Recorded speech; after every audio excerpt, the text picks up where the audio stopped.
welcome you to tonight's workshop and thank you for taking the time to be here tonight. My name is Tanya, my pronouns are she, ella, and I'm the grant programs manager here at the fund. And I do recognize some names and familiar faces. Some of you have received funding from us in the past, so thank you for being here. It's lovely to have you back. And as I mentioned, we want this to be an inclusive and interactive space, so any questions are invited at any point throughout the presentation. With that, let's dive in. Tonight, we are here. Oh, you all are going to kill me. I did not update the agenda, so it'll be a fun surprise. Tonight, we're here to discuss the Racial Equity Grant of the County of Santa Barbara, formerly known as the Racial Equity Fund, which is a brand new change that the county implemented. So if I call it the REF throughout the presentation, just know I'm referring to the REG, which doesn't roll off the tongue quite as nicely.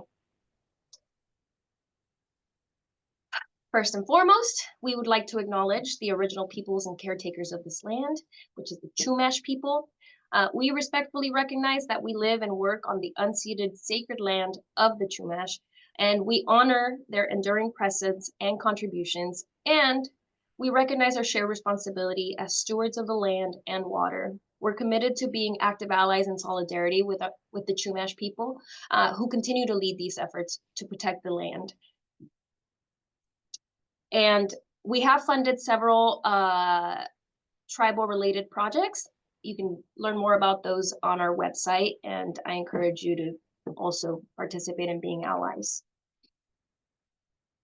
There's no agenda. I'm just kidding. I forgot to update it. So very briefly, we're going to talk a little bit about the fund, and then I'm going to give you the whole overview of the Racial Equity Grant, and then we're going to dive into the application. So we'll go through it step by step, and then there will be a portion at the end for a Q&A. But like I said, please interrupt me at any point.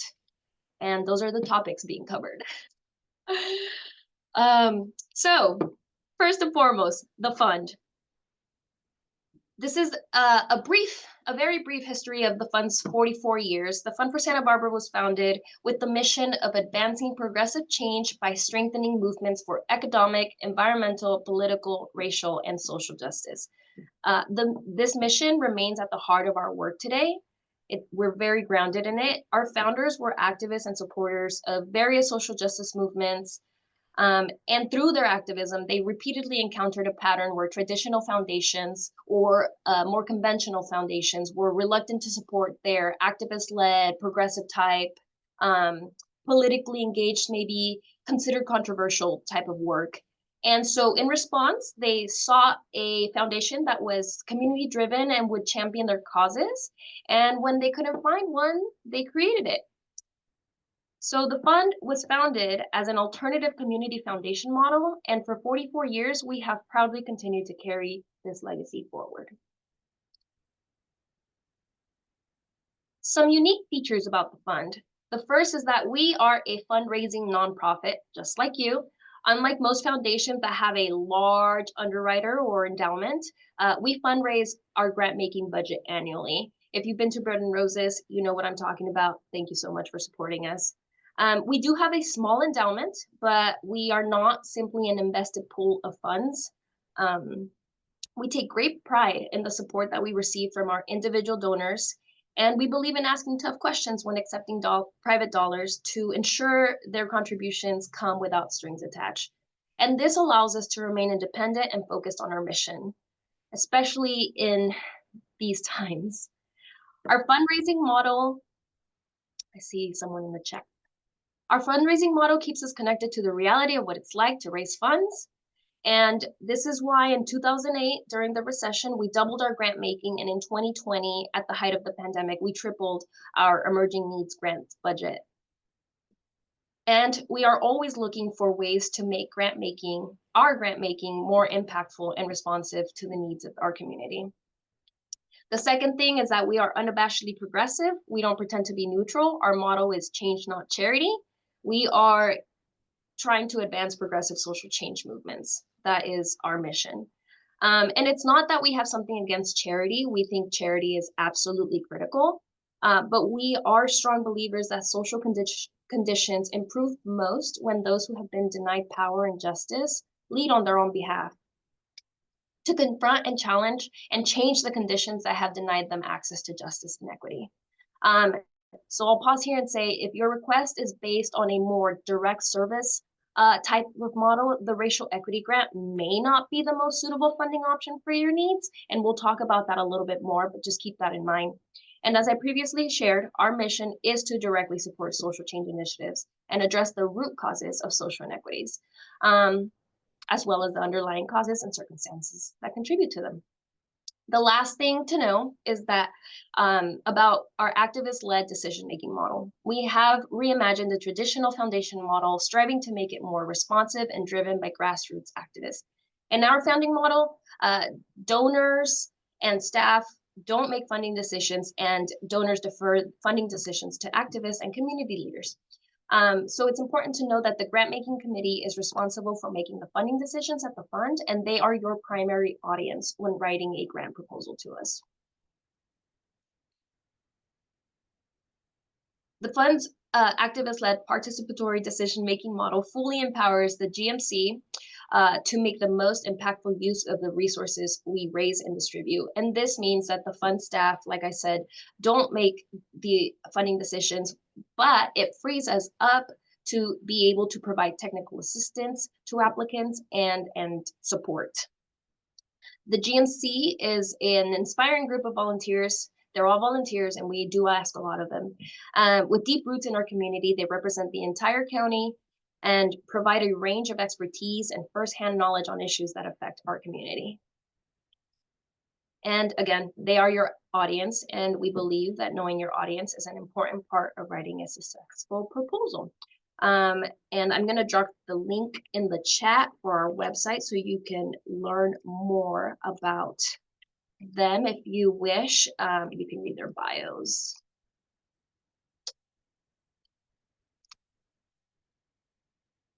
This is the last slide about the fund, but I wanted to focus on the strategies that we use to advance our mission, and specifically, I wanted to highlight the capacity building program and the ways that you can benefit from it.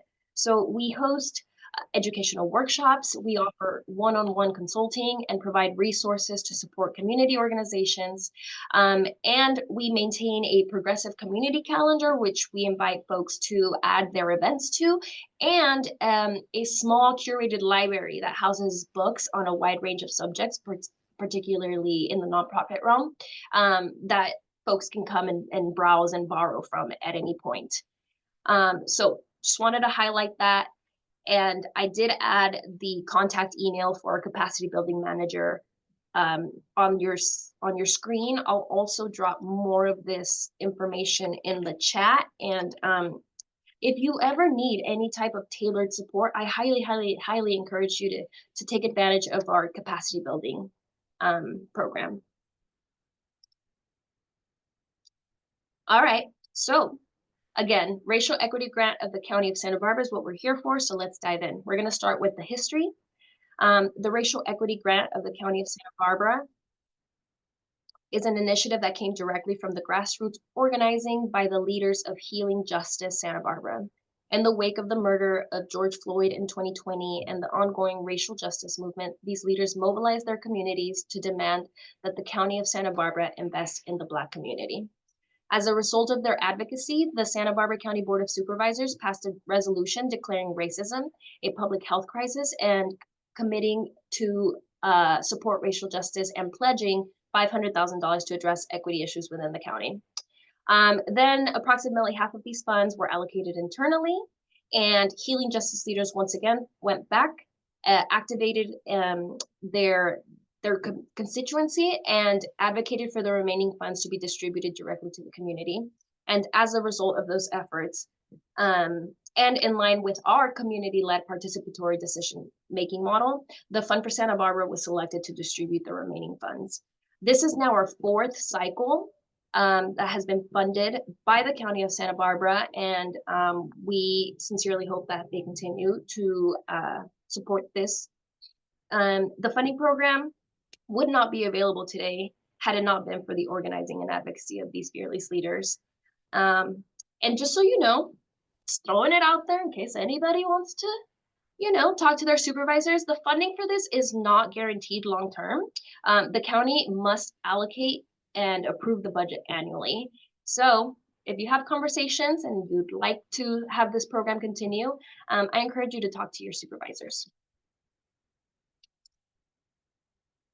The mission of the program, which is a little bit different from the rest of our funding programs here at the fund, is specifically tailored to honor the original ask. So coming up with the mission was exhaustive, collaborative effort that included the grant making committee and other community members. Like I said, we are unabashedly progressive, but sometimes bureaucracy makes the unabashedly part a little bit difficult, and it took a lot of strategy and sometimes uncomfortable compromises to get us here today.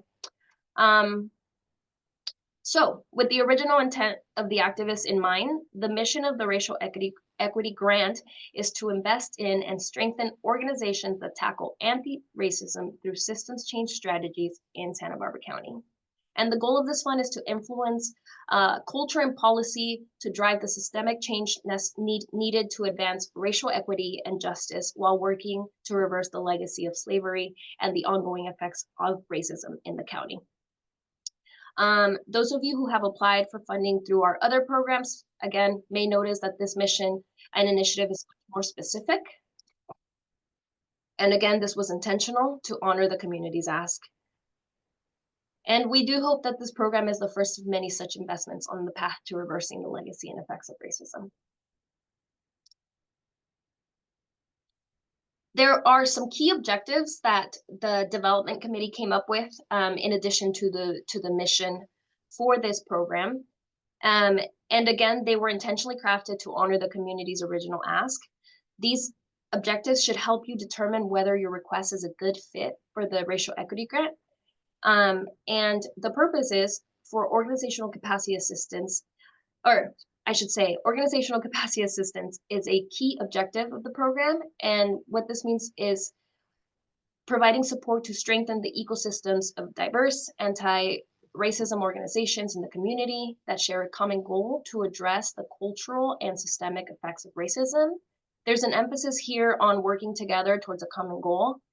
This can include collaborative efforts, coalition building, and supporting groups that are working together. Next is increased active participation in historically marginalized communities to influence civic matters and impact our community at large. This can be everything from local engagement to engagement that goes beyond our immediate community, but would still have a significant impact nearby. The next objective focuses on developing the pipeline that uplifts historically marginalized leaders into positions of decision-making and influence.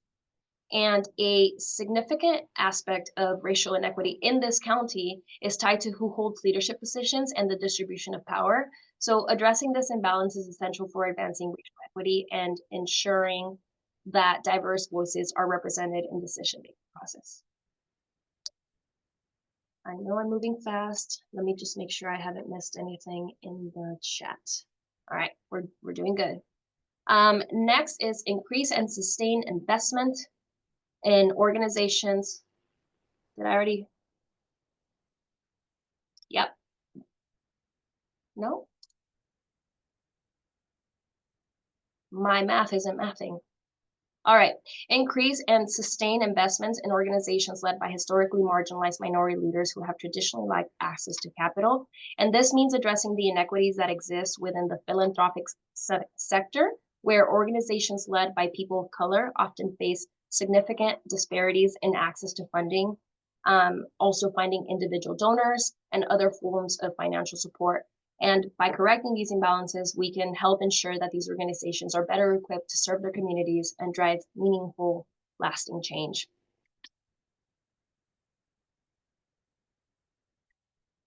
Two more, but one is meaty. Addressing and working to change the systemic negative narratives about the legacy of slavery in the community is a critical part of this initiative, and much of this effort stems from confronting anti-Blackness and the enduring legacies of racism within Santa Barbara County's culture and communities, issues that have gone unaddressed and unchallenged for too long. So by acknowledging and dismantling these harmful narratives, we can begin to heal and build a more equitable future. And lastly, this one has several parts, so we'll go through it in parts. So leadership development is one of them, and then advocacy, policy change, legal strategy, legal analysis, and research. And then I will pause here and say, because this is a county public dollar funded program, direct advocacy or lobbying is not allowed, but general organizing and grassroots type of work, as well as education and awareness on key issues, is allowed. And so if you have any questions regarding your specific request alignment with advocacy, policy change, and legal strategies, feel free to give me a call or send me an email, and we can chat about it a little bit more. There's also emphasis on strategic communications, alliance and coalition building, organizational development, community engagement and organizing, innovation and continuous learning, and developing organizational and programmatic objectives, conducting evaluations, and assessing outcomes. And I will pause also and say that this list isn't exhaustive. This is what we hope is a starting point to help determine the type of work that the REG funds, but by no means is this exhaustive. Let's see. At this point, I would provide information about all of our other funding program offerings, but like I said, to keep it short and get you out of here so you can get to dinner, I will just simply encourage you to sign up for our listserv so that you don't miss any additional funding opportunities that become available in the future. The next one is going to be our movement building grant cycles, which will be opening sometime in the spring. So sign up for the emails, and then you'll be able to be made aware of when those become available. And then another great resource for looking for other grant opportunities is the Nonprofit Resource Center. And I'm also going to drop their link in the chat. They maintain a database of all of the local grant programs that are available, including the deadlines. So if that interests you, please, by all means, peruse. All right, so we talked about the mission of the REG, the objectives of the REG. Now we're going to talk about the funding guidelines, which are the fund's general funding guidelines that all projects must adhere to. So you'll notice that these guidelines align very closely with the fund's mission to support progressive social change that addresses the root causes of social inequities. We were very intentional in the language that we used to highlight the type of work that we support. And it is important that you familiarize yourself with these guidelines to ensure that your request addresses or aligns with at least one. The guidelines are available on our website, and they will also be referenced throughout the application process. And I'll show you all that in a second. So we invite applications from organizations that actively support anti-discrimination based on race, sex, gender, age, religion, language spoken, or immigration status. Again, this list is not exhaustive. We invite applications from organizations supporting any anti-discrimination work. Specific to the REG, it's going to be anti-racism. And then social justice issues obviously are not monolithic, and we do encourage proposals that are intersectional and inclusive. Next is actively support communities marginalized by power structures to engage in dialogue and actions that seek to counter social injustice. Examples of this are trainings for parents or youth or farm workers on how to realize their power to affect change on issues that directly affect them. Next is actively work to improve the rights of workers and their families whose living conditions have been marginalized. Next is promote the cultural life of underserved communities and support the activities of cultural workers. Supporting groups that bring light to the joy and richness of marginalized and underserved communities is an essential part of the work that the fund supports. And examples of this include the Guelaguetza group in Santa Maria, Juneteenth in Santa Barbara, and the MLK Junior Celebration Committee in Lompoc. And then I also want to emphasize that final point about supporting the activities of cultural workers. We encourage applicants to recognize the value of cultural workers by fairly compensating them for their contributions. Next is promote self-determination and leadership development in low-income and disenfranchised communities. We are committed to removing barriers and providing support to folks with lived experiences and centering the people that are most affected. And two more, promote global peace and organize locally for just policies. This includes raising awareness of how global and national issues impact our community and taking meaningful action in response. And examples of I don't even need to give examples. There's so much going on right now. But if I had to, it would be women's reproductive rights, for example. And finally,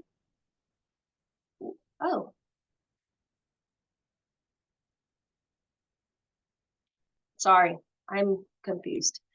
Work on building coalitions to enhance improving environments, justice, and address climate change, especially organizing a constituency without access to decision makers. Oh, I got them mixed up. Sorry about that. So let's see, where are we? We are in operate. So the very last one is operate in a democratic manner, responsive to and directed by the constituency being served. And this one is they're all very important, but this one means that those directly impacted by the injustices should be actively involved in the strategy and program development with decision-making capacity. And the key here is that we want to support constituency-led work. I'll say that many times throughout this presentation. And again, this can include involvement from senior management, staff, all the way down to committees and volunteers. Let me drop the link for our funding guidelines in the chat for you so that you know where they're at. And then I will move this along. So what is social change, or what is systems change? You've heard me say that that is what the mission of the fund is. You've heard me utilize it throughout the funding guidelines and priorities. So I wanted to pause and really talk a little bit about how we identify this, and in respect to the REG, systems change to address anti-racism. So at the fund, we define social change as change that addresses the systemic root causes of social, economic, environmental, political, and racial inequities in an effort to alleviate those inequities, but also the underlying conditions that and circumstances that cause and sustain them. And we think of this in contrast to charity or direct service projects that provide an immediate, tangible service without necessarily addressing the root causes of the issue. And an example of this could be something like an after-school program providing tutoring for at-risk youth versus lobbying the school board to allocate funding and institutionalize a tutoring program that all students can benefit from. There's a difference between shifting the focus from the individual to the community at large. And direct service contrasts with systems change in that it focuses on addressing the immediate needs, again, of an individual or a small group, and using short-term type solutions. Again, not necessarily working to change the underlying causes or the policies that create those needs. And again, direct service is super critical. And for providing relief, systems change aims to address the root causes of the issues to prevent the need for these services. I hope that makes sense, but if it doesn't, please pause me so that I can talk about that a little bit further. Projects with a strong social change or systems change component will be working to address societal inequities by challenging and changing the systems that perpetuate the injustice, or transforming institutions, or shifting cultural norms and improving social conditions, altering the systems and structures that shape how power, resources, and opportunities are distributed in our society. No questions. I will move us along. These are the funding priorities. And so these are the guiding questions that the grant making committee uses when they are reviewing the proposals that we receive and deliberating on funding decisions. So first and foremost, they look at the guidelines and they ask themselves, does this request align with the fund's guidelines? And in this case, with the racial equity grants values and mission and objectives. Then they'll talk about the priorities. So again, because we are looking to advance social justice movements or address anti-racism through systems change, they want to know, does the request address the root causes of the issue? And there is an asterisk near that, and I mentioned it earlier, but because it's public dollars, the REG funding cannot be used for direct lobbying, legal strategies, or 501c4 type of activities. But this doesn't mean that you can't organize, you can't lobby, you can't talk to your representatives.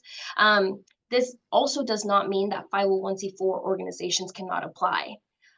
They certainly can. We have 501c4 organizations that have been funded through this program. It just depends on the work that they're doing, and it would have to be more 501c3 related type work, if you catch my drift. But we can definitely talk about that. So if you are representing a 501c4 organization tonight, I know LaWanda's here, but you know the drill, LaWanda. Yeah, just give me a call. So where was I? Number 3 is access to funding. So if you'll remember, when we were founded, our founders were having a difficult time having access to funding because foundations were not supporting their type of progressive work. So this is what this is referring to. So does the project like access to traditional funding or conventional funding? And would the project go forward without support from the fund? And the GMC will also ask themselves, like, what is the funding trend for this type of work? For example, back in the day, before environmental justice was popular and more mainstream, the fund was one of the first local foundations that supported some of the projects that came to the table. Now it's a lot more available, I guess. Environmental, everyone is supportive of the environment and reversing the harm that is being done. So that may not be necessarily what the GMC would prioritize, but that's just to give you an idea. What they'll really take into consideration is whether the nature of the program is so new or controversial that its chances of receiving funding elsewhere are limited. They also look at critical timing and need, and specifically whether the organization has the capacity to reach its social change or anti-racism goals. And then they want to know if the key players are familiar with other organizations in the field to further the goal of movement building. Impact of funds, they'll look at the budget outline, and they'll look at how well the budget supports the project's anti-racism goals or social change goals. And finally, they're going to look at regional equity. So will the project or the request help the grant making committee members achieve its objective of providing equity and funding throughout Santa Barbara County? And that is something that we don't take lightly. We want to support equitably throughout the county, north, mid, and south. Moving us forward. This is what we do not fund. Political campaigns that support a candidate or a political party, private interest, direct labor organizing, direct support to individuals, remember, change not charity, building improvements, capital ventures, equipment, tools, and then projects located outside of Santa Barbara County. And then down at the bottom, I added an asterisk, again, that the REG funding cannot be used for direct lobbying, legal strategy, or 501c4 work. Moving us forward, this is the eligibility. So in addition to meeting the funding guidelines and addressing the REG's mission, there are specific eligibility requirements for this program. One being that it must be coming from a historically marginalized organization, and it must support community members directly harmed by racist policies and marginalized by systemic racism. As a core mission of the organization, there should be the goal of addressing systemic racism, and this doesn't mean that it has to be written into your mission statement, but it should be part of the way that you carry out your work. Again, projects must take place in Santa Barbara County, and applicants must have a tax ID number or an employer identification number, or a fiscal sponsor's tax ID number, tax exempt status, and a organizational bank account or a fiscal sponsor's, and that's just so that we can pay the grantees. This is to give you an overview of what the cycle calendar looks like. As you know, we released the request for proposals on October 18th. It's been open for a little bit under a month. It's going to remain open until January, so you have plenty of time to submit your proposals. The optional proposal review deadline is going to be January 6th. However, you can submit this to me today and I could get it back to you next week. So I don't recommend waiting until January 6th to submit a proposal review. If you would like some feedback, the sooner you submit it, the sooner I can get it back to you. And I'll talk a little bit more about what that entails. Applications will be due January 13th at 11:59 p.m. That is not January 14th at 12 a.m. There's a difference. It will close, so please, please don't wait until 11:59 to submit. And then funding notifications will be made in March. Funding will be dispersed in April. And then there will be a grant award celebration in August. And everyone, regardless of funding status, is invited. It's a community celebration open to all community members. So even if you don't get funded this cycle, I encourage you to join us in the celebration. And again, the two most important deadlines are circled in red for you. Take note of them and put them in your calendar. So the optional proposal review is an optional pre-application review for prospective applicants that we offer. So if you send us a summary consisting of 3 things that you can see on the screen, staff like myself and Kathleen, our capacity building manager, will be able to review it and provide feedback that may be useful in completing your proposal. So what you would need to submit if you want to take advantage of this opportunity is a 1-page max summary. It's just a summary. It doesn't have to be perfect of your proposal. You can even just drop it in the body of the email. We're not picky. The point here is tell us what you're trying to accomplish. And then a list of the key organizers and participants. Remember, think about constituency-led work and what that means within your request. And then a draft of your budget.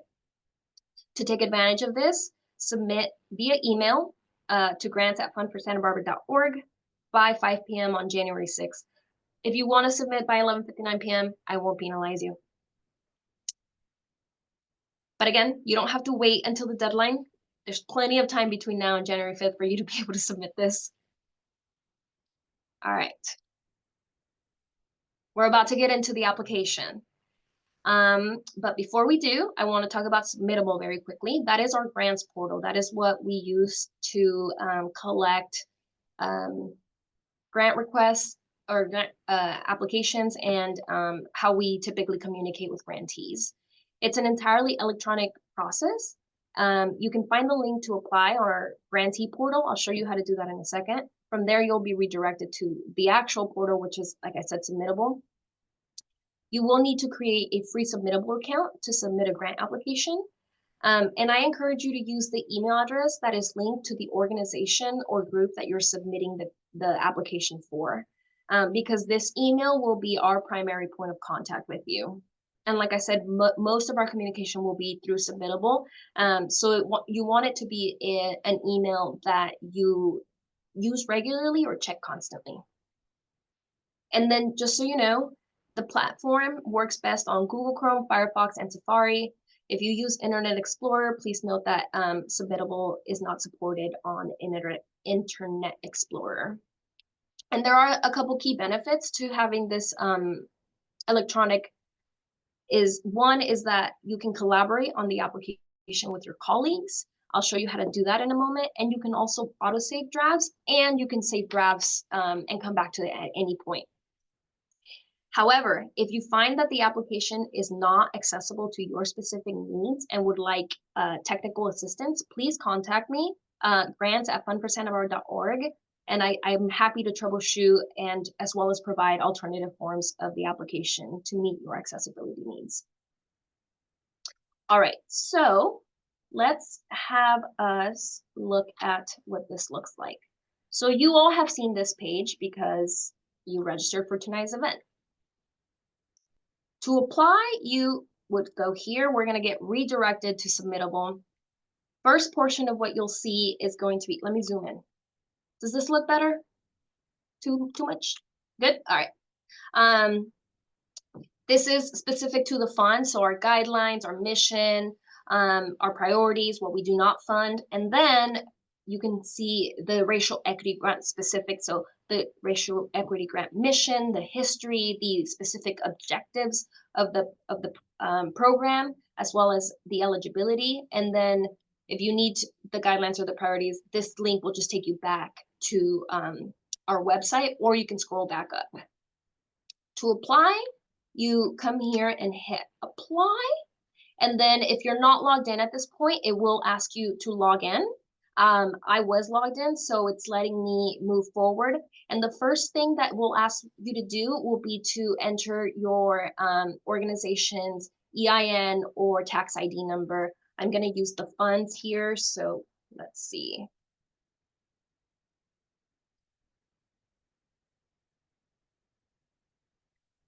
I will go ahead and select and continue, and now I am inside the application. As you can see, it's a little bit of overkill, but I included, again, the objectives and the eligibility and the guidelines for you so that if you ever need it as you're completed the application, all you have to do is scroll up.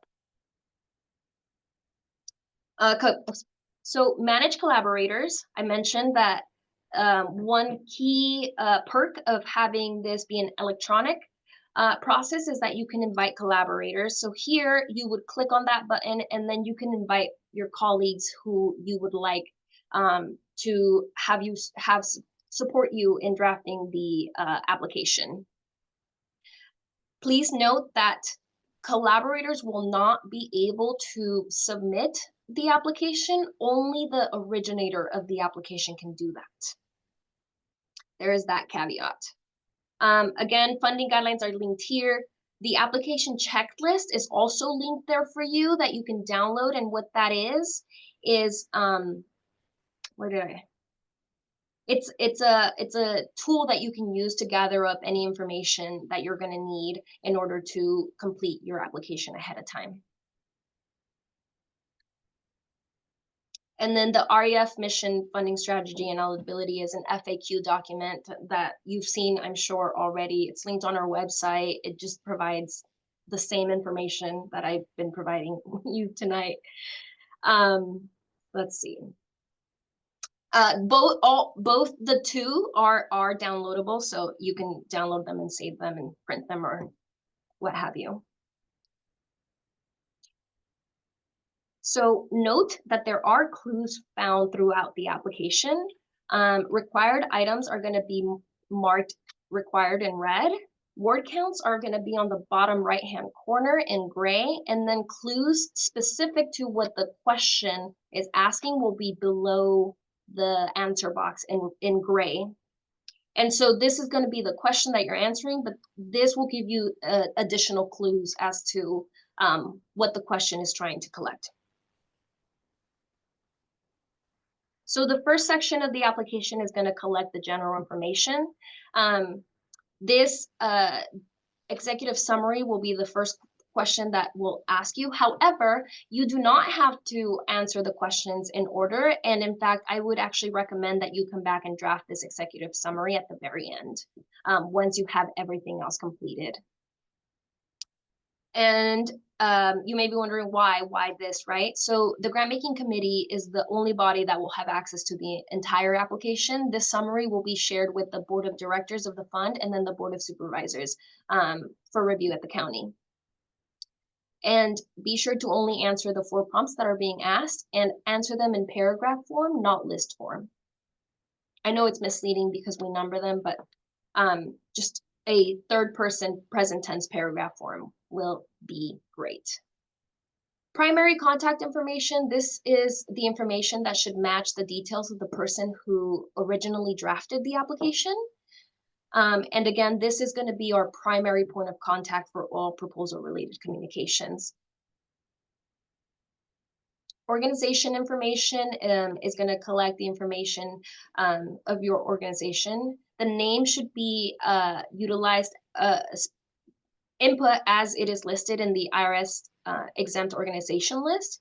We're asking for the name of your group here, not your fiscal sponsor. If you are applying with the fiscal sponsor, that's fine. We're going to ask for it in a little bit later, and I'll show you where that's at. For project or request name, just give your request a name, and don't overthink it. It doesn't have to be anything wildly long, just something that grounds the committee in what your request is as they're moving forward. So the next question is going to ask you if your group has tax exempt status. If you do, if you're a 501c3 or a 501c4, you can select yes, and then it'll ask you to identify which type you are, and then it'll ask for your tax ID number.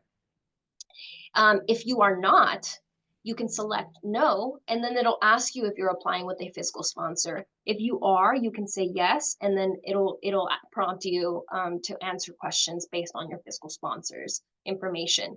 And finally, if you are not a tax exempt organization and you are not applying with the fiscal sponsor, you can still apply to the fund as an unincorporated group. And then the option will change so that you can select unincorporated. And it'll tell you if applying with unincorporated status, you will need to submit an EIN, which will be input here. And then in lieu of the tax exempt letters, we would ask for a statement of charitable purpose. And it's just a brief paragraph telling us how your organization or your group works as a charitable organization. For now, I'll go ahead and say that I have a fiscal sponsor, and we'll move forward that way. So name of fiscal sponsor, you would enter here. Again, you would select their tax exempt status and you would enter their tax ID number here. Your organization address is what is being asked for here. So this is yours, not your fiscal sponsors. We'll ask you if that address is where you receive correspondence. Sometimes folks have a PO box, and if that's the case for you, then you can say no, and then you can give us your mailing address. If you do, then you can say yes and move on. And then because I selected that I was applying with a fiscal sponsor, it's asking me to provide my fiscal sponsor's address as well. Then we'll ask you for your organization phone, website, social media handle. Notice that these are not required. If you don't have that information, that's perfectly fine. You do not need to include it. Excuse me. The make check payable to is the name on your bank account, not your bank's name. I get Union Bank or Bank of America sometimes. This is what the check should be made out to. And if you are applying as a fiscally sponsored organization, then you would enter your fiscal sponsor's bank account information. Thanks, Annie. There will be a recording available on the website next week, so you can finish it off. Thank you. And then this, early. all good. Thank you for being here. And then below the make check payable to, so the first is going to be your bank account name. The other is going to be the actual institution where you do banking. Then we'll move into specific request information. And I sometimes use request and project interchangeably. It's the same thing. I try to avoid using project because there's request for general operating support, which is not necessarily a project. And it gives you more freedom, if I'm being honest. So we'll ask you for a brief summary. And this should be a brief summary that, again, grounds the reviewer in the overall request, but don't just list things that you want the grant to pay for. That's not the best use of this small summary here. Then we'll ask you to tell us how much you're requesting for. For the racial equity grant, folks can request up to $100,000. We have a total of $230,000 to give out. So it's very rare that folks could secure the full 100,000, but be realistic with your goals and with your budget. You will have to account for the money that you are requesting for. And I'll show you where that is in a moment. And then the funding term is 12 months. So the amount that you're requesting should be expended within those 12 months. And then type of request, like I said, either general or a program or a project. If you have received funding from the fund in the past, you can say yes. If you haven't, you can say no. If you have and you say yes, we'll ask you when the last grant was. And then total request budget is the next, and again, request, project, whatever you want to call it, this is the specific request budget. However, if you are requesting general operating support, then your total request budget and your organizational budget are going to be the same.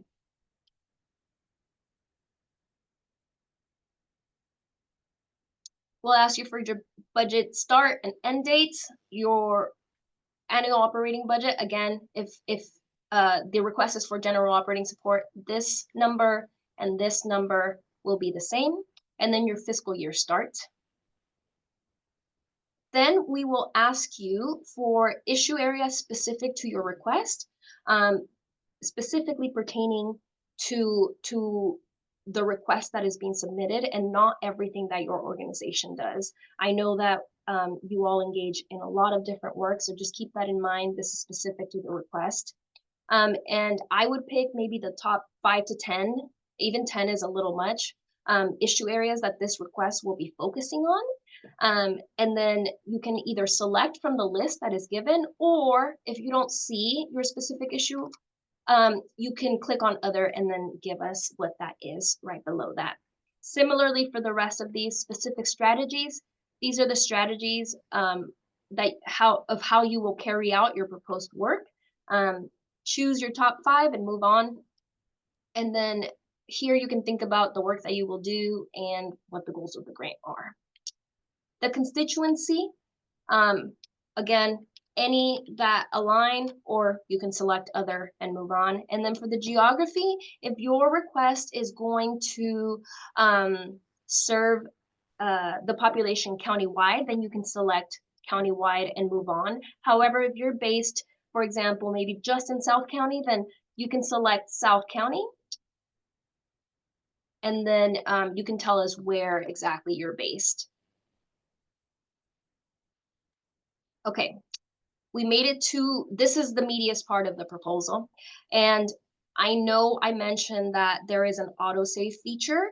However, I will say here that I do recommend copying these questions over to a Word doc or a Google Doc and working on them separately.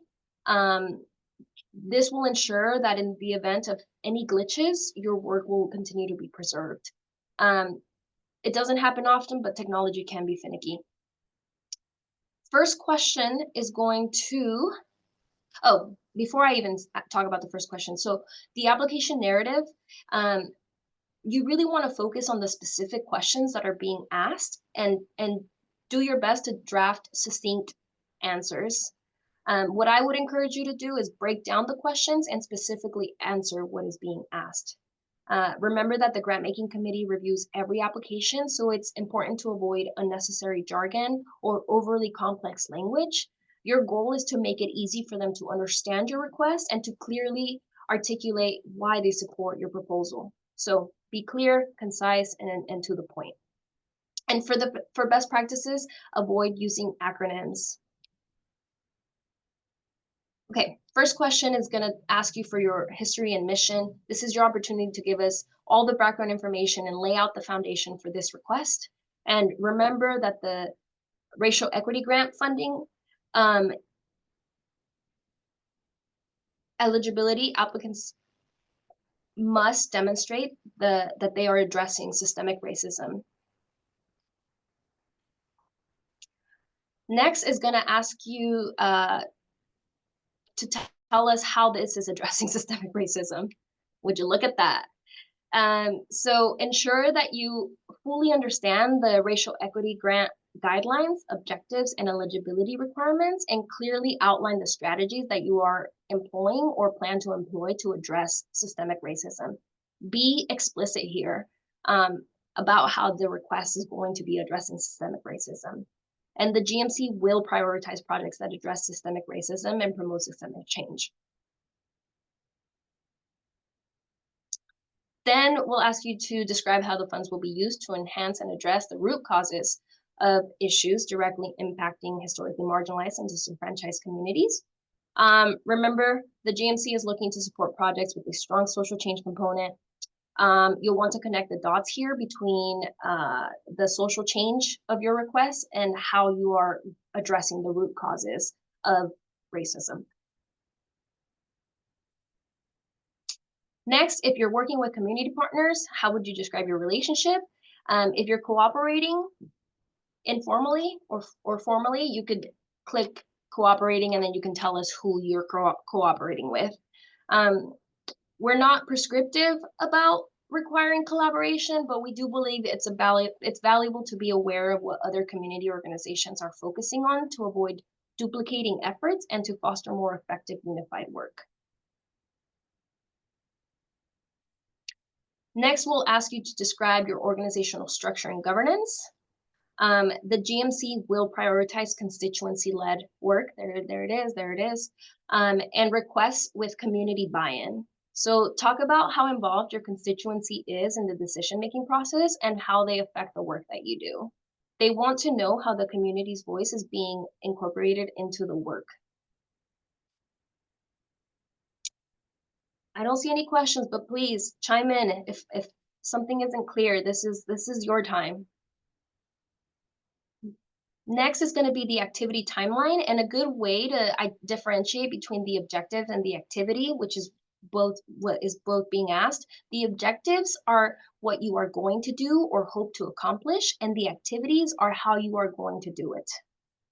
The activities should help you achieve your objectives. And the activities and objectives should support the narrative of the proposal.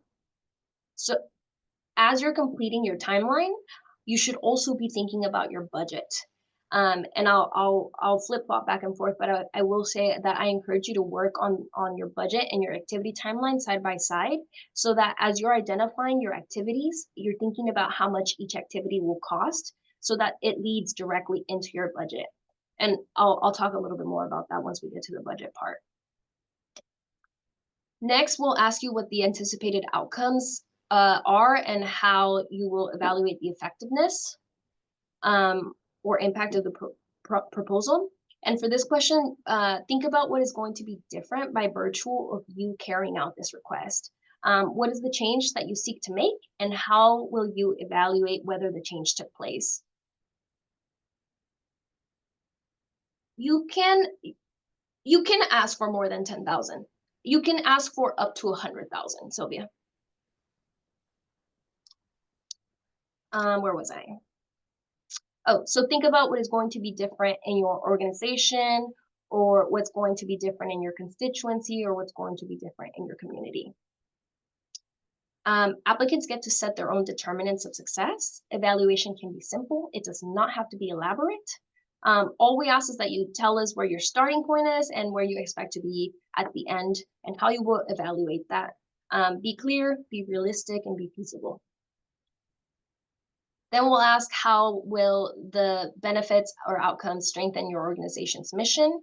Talk about how this request relates to the overall goals of your organization, and articulate how it relates to your organization's mission, and connect the dots for the GMC. And the request does not have to be ongoing, but if it is, tell us how you plan to keep the benefits ongoing. The next section is going to be about the financial information. So what resources, aside from funding, does your organization have access to and need? For resources that you have access to, talk about what kind of community buy-in your request has, who are your advocates and supporters. And it doesn't have to be monetary support, it can be in-kind donations. This is your opportunity to flex your muscle on how you've been resourceful and creative with the resources that have been available to you. And then for what resources you need, we may not be able to address all of these directly, but this information is really valuable for us for a couple reasons. It helps us advocate for you on your behalf when networking with other foundations and community partners. And then it also enables us to be more responsive to your needs when developing technical assistance and capacity building workshops and resources.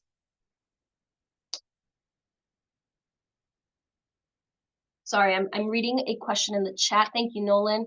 I recognize you covered this earlier in the presentation. Can you clarify what you meant when you said org budget would equate to requested amount if we're requesting general operating support? Yeah, absolutely. So when we think of a request for general operating support, it's a request for funding to support the organization. And so when that happens, the organizational budget is going to be your request budget.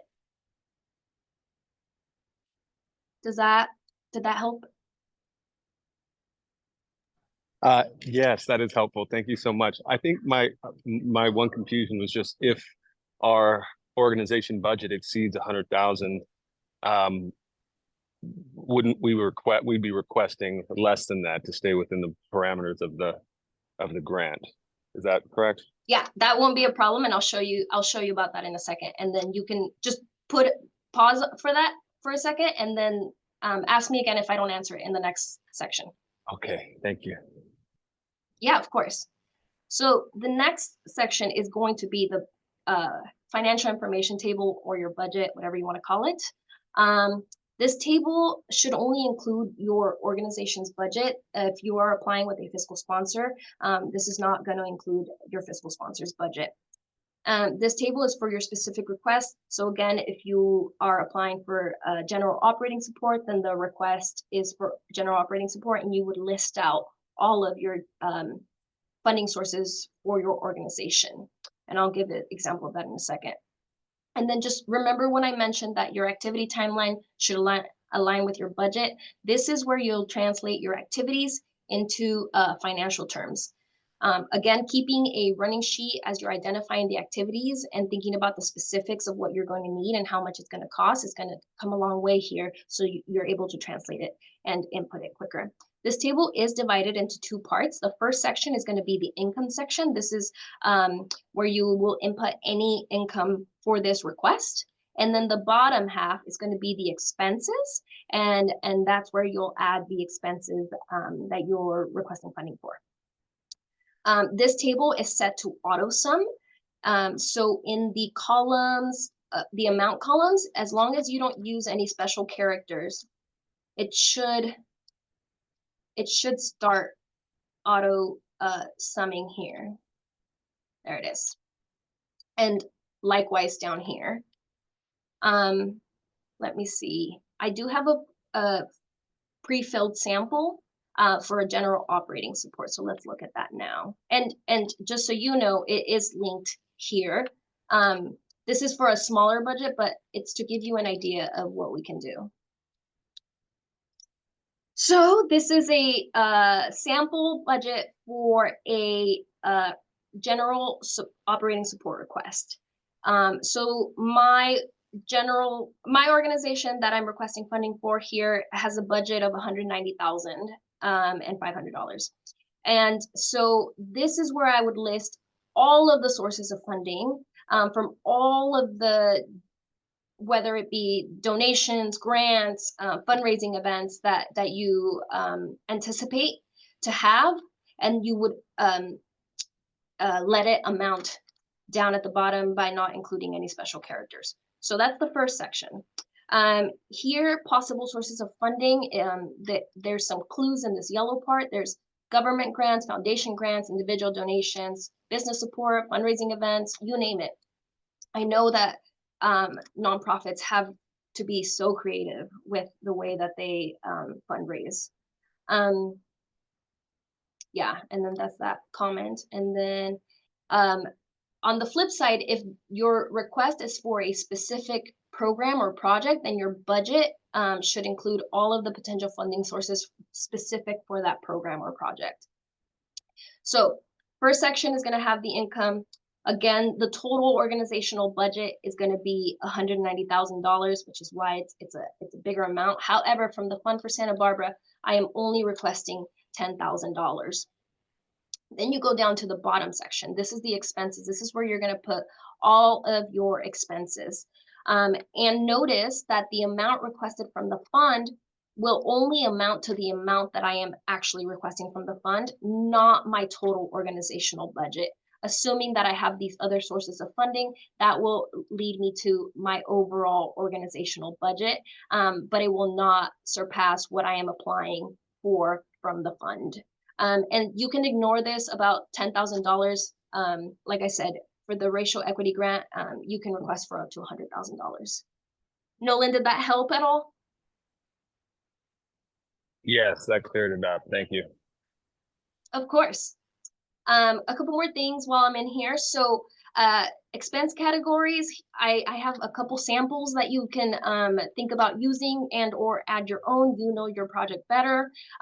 However, here in the notes and explanation column, I highly encourage you to take as much advantage of it as you can. The grant making committee, you don't want them to be confused, right? You don't want them to not understand your budget. So if you can provide notes and explanation to the best of your abilities, I encourage you to do so. It really goes a long way with the grant making committee. And then just down here, like I showed you in the other table, if the amount match verifies, or if the amount matches and it's verifying that it does, so the total income and total expenses matches, then this number will be at 0. If you see that this number is not at 0, then that means that there's something wrong. And I'm going to ask you to go back and look for what it is. Sometimes it's just someone included, you know, a comma or something. But let me take you back. Again, that is available for all of you here in this green text, and it is downloadable, so you can download it and print it and make notes if you need to.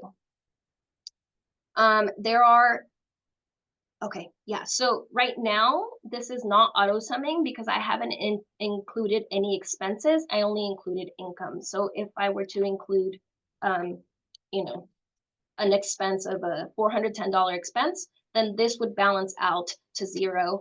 And similarly, if I'm requesting, say I'm requesting $10,000, then everything in this column, the amount requested from the fund will automatically amount to $10,000, and it should match the amount that you are requesting in the proposal.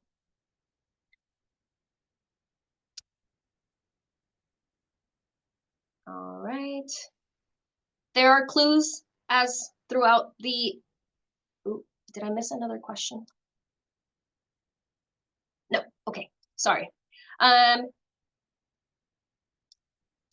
Just general reminders, include income and expense summaries for the proposed request only. So that's here, notes and explanation. This is only for this specific request. The amount requested from the fund must not exceed 100,000. Provide detailed notes, and then the total income in section 1 and the total expenses in section 2 should match. That's this number and this number. And then we'll ask you, does the total income and total expense amounts match and balance out to 0? So you can double check that by making sure that this little number is at a 0. If it is, you can say yes and move on. However, if you say no, it will ask you to go back and verify it. And then just so you know, we will continue to ask you. So if you say no, but you don't go back and then you submit it, I will be forced to reopen it and ask you to fix it. So it will be considered incomplete. So I encourage you to just be mindful of that. So let's say it does match. Cool. And then you're going to confirm that the total amount requested from the fund, that's this number here, does not exceed 100,000 and matches the requested amount for this proposal, which it should. And you can say yes and move on. And then lastly is going to be what your 3 highest budget priorities are. And this is in the event that, full funding is not available. We want you to tell us what your top 3 highest priorities are. We don't want to decide those for you. So just list them in priority order from most to least. And the very last part here is going to ask you for past funding sources for this request. So include any dates and amounts from past funding sources. Second to last section of the application is going to be the additional information section. First is going to ask for a list of all key participants involved in your project. Remember, we are looking for constituency-led work. Here's where you are going to list your key participants. Then, if you are a tax-exempt organization, or if you are unincorporated, we're going to ask you for your board of directors or the governing body of the unincorporated group. And then we'll ask you if at least half of your organization's leadership reflects the community that you serve. Constituency-led, constituency-led, constituency-led. I know I sound like a broken record. And then if you are applying with a fiscal sponsor, then this is where we would ask for the board of directors of the fiscal sponsor. The organization that is acting as a fiscal sponsor. If I had selected unincorporated, if I had selected that I was applying as unincorporated, instead of getting these 2 options here, I would get one more text box that would ask me to write a statement of charitable purpose, like I mentioned earlier. For this case, because I selected that I was applying as a tax-exempt organization, we're going to ask for the IRS tax-exempt letter and the State of California Franchise Tax Board letter of determination letter. And if you don't know what those are, look at the samples. So this is the federal one, the IRS tax-exempt letter, and then this is the California Franchise Tax Board letter that we're looking for. They're just samples for you to identify. But if you have any questions, always feel free to reach out. The last question here is going to ask for your organization logo. You don't have to have a logo. It's not a required field. So if you don't have a logo, that is okay. But if you do, go ahead and upload it. It helps our communications team highlight your work. And then we'll also ask if you would like to upload an optional attachment of your choice that helps the grant making committee better understand your request. And the formats, now that we're virtual or electronic, they're limitless. So you can upload a video, you can upload a brochure, you can upload a presentation, you can upload a recording. There's all of these acceptable file types down here for you to take advantage of. Last part of the application is a disclaimer and agreement. The first section is going to be you acknowledging, agreeing that everything in the application is true and accurate to the best of your knowledge. And then we will also ask you to send an endorsement request of the proposal to your organization's board of directors. This should typically go to either the president or the treasurer. If you're applying as a fiscally sponsored group, it will go to the fiscal sponsors board of directors, same thing, either president or treasurer. Or if you're applying as an unincorporated group, it will go to one of the leaders within that governing body that you listed earlier. This does not have to be sent at the very end. You can send this whenever you want. And I don't encourage you to send it at the very end, because sometimes it does get lost, and then it takes people a minute to find it. It can end up in spam once in a while. But that is it. You can also add a personal message, but I want to show you. So it's been auto saving throughout the whole presentation. Last time it was saved was 4 minutes ago, which is not ideal. I would have preferred if it had saved maybe 30 seconds ago. But I can always come here and save a draft whenever I want. So if I know that I'm logging off for the night and I'm not done, then I will come here, save draft, and then you can come back tomorrow and continue working on it. At the very end, if you've completely filled out everything, specifically the required questions, you can hit apply, and then your proposal will be submitted. And how you know it will be submitted is that it will take you back to the funds page, so that you have no questions about whether or not that was submitted. That was a lot. I know it was a lot. I hope it was helpful. But before I jump out of here, are there any specific questions to the application that I can answer?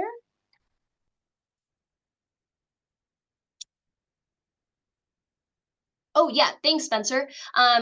If an organization has previously received REG grant, will they be eligible again this cycle? Yes. So as long as the previous funding is expended by the time that this new funding gets awarded, there should be no issues. However, if you know that the funding will not be expended by then you probably should not apply, because we will not be able to fund you. But yes, as long as the funding is going to be depleted, you all are welcome to continue